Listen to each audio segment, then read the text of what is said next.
You know that feeling when a busy day of meetings leaves you completely drained, even if you enjoyed the conversations? Or when the best ideas hit you not in a buzzing brainstorm, but on a quiet walk, in the shower, or lost in thought at your desk? There's actually a profound psychological reason why some of us thrive on solitude, and it goes way deeper than you think. If you often feel recharged by quiet time, if you need to process thoughts internally before speaking them, or if your most brilliant breakthroughs happen when you're alone with your thoughts, this video is going to explain exactly why your brain works this way. Let's start with what's happening in your brain when you engage with the world. While extroverts often get a dopamine hit from external stimulation, social interaction, new experiences, introverts operate a little differently.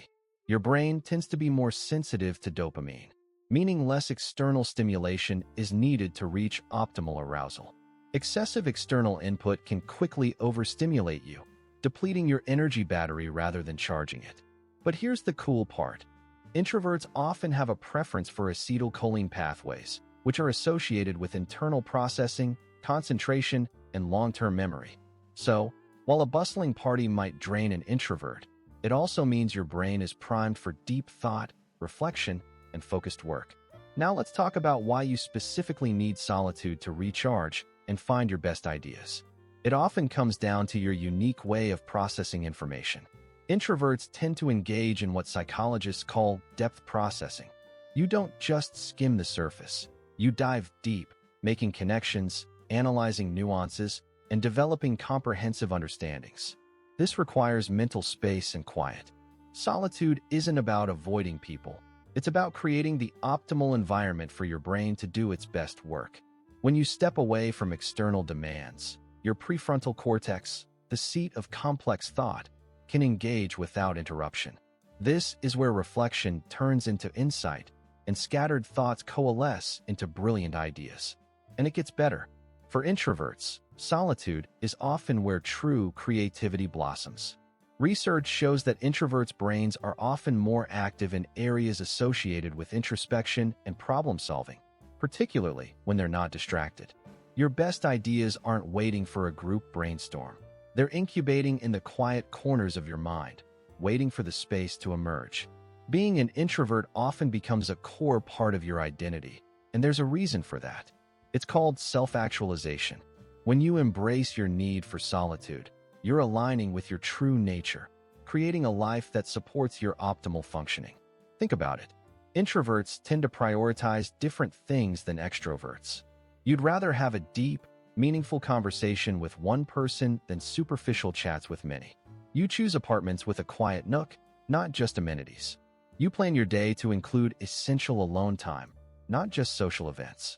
Your need for solitude isn't just a preference. It's a lifestyle choice that reflects your deepest values: depth, authenticity, and intellectual exploration.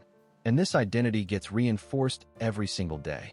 Every quiet moment you spend reflecting, every brilliant idea that strikes you during alone time, every instance you feel completely restored after stepping away from the crowd is validating that this is who you are.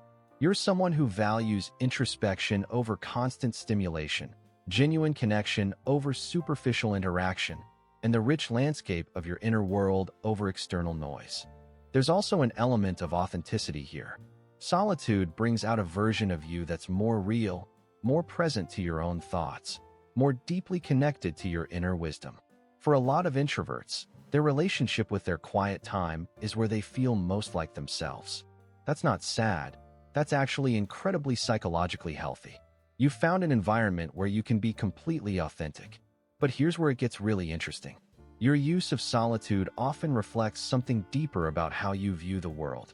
Introverts tend to have what psychologists call a high need for cognition paired with self-awareness. You value thinking deeply, and you understand the conditions under which you do your best thinking. The way you structure your life to include solitude often mirrors how you want to engage with the world. If you're the type who meticulously plans for quiet time, who protects your mental space, you're probably also someone who wants to engage with ideas and people in a deliberate, thoughtful way. Solitude teaches us about the kind of focus and depth we crave in all our interactions.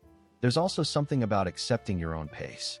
The world often celebrates speed and constant interaction, but introverts know the value of slowing down, processing, and marinating in ideas. That acceptance often reflects a deeper belief that true understanding and innovation don't always happen at warp speed.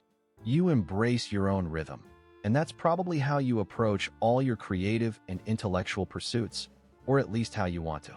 And for a lot of introverts, solitude represents something even bigger.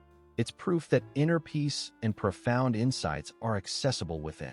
In a world that often feels noisy, demanding, and overwhelming, your ability to retreat and rejuvenate is a daily reminder that pure, uncomplicated understanding is real and possible within yourself.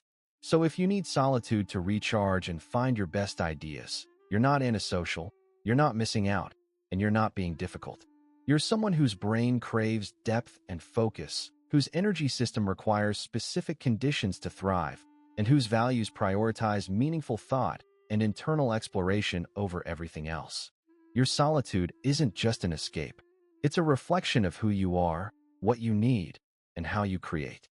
And honestly, that's brilliant. If this explained your entire inner world, let me know in the comments. And if you want more deep dives into the psychology behind everyday behaviors, subscribe because we're just getting started.